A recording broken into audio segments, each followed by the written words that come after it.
The nonpartisan Joint Commission on Taxation estimated today that the Senate Republican tax bill would add $1 trillion to the deficit over the next decade. That conflicts with GOP claims the tax cuts in the bill would pay for themselves. Even so, a final vote is expected by tomorrow, and Nancy Cordes tells us prospects for approval are improving.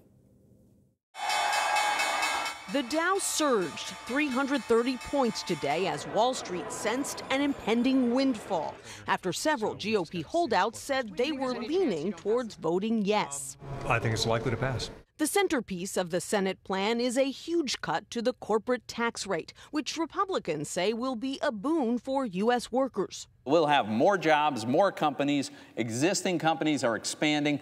Democrats argue past tax cuts haven't trickled down to workers. This is a fantasy.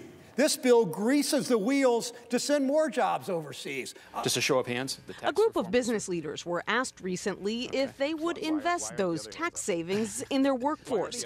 White House economic advisor Gary Cohn was disappointed by the response. Why aren't the other hands up? Delaware Democrat Chris Coons. CEOs of Pfizer, Cisco, Coca-Cola said that's not what we're going to do. If we get a significant rate cut, we're going to give that back to our shareholders in dividends and in stock buybacks. The bipartisan Joint Committee on Taxation projected today that the GOP plan would boost job growth by an extra 0.5% over the next 10 years.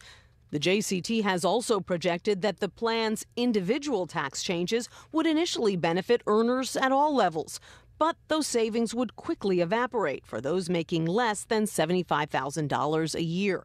Tennessee Republican Bob Corker says that part of the plan needs major work. I wish we could just take the individual side, put it in the trash can, and take it quickly to the incinerator. But many Republicans are worried they'll miss the moment if they tinker with the bill any longer. I want us to pass tax reform. I think in its current structure it would make things better than things are today. Not perfect, but better. If Republicans do manage to pass their bill, which they're hoping to do in the next 24 hours, they will have another opportunity to make some changes when they work to reconcile their plan with the very different plan that passed the House earlier this month, Anthony. Nancy Cordes at the Capitol, thanks.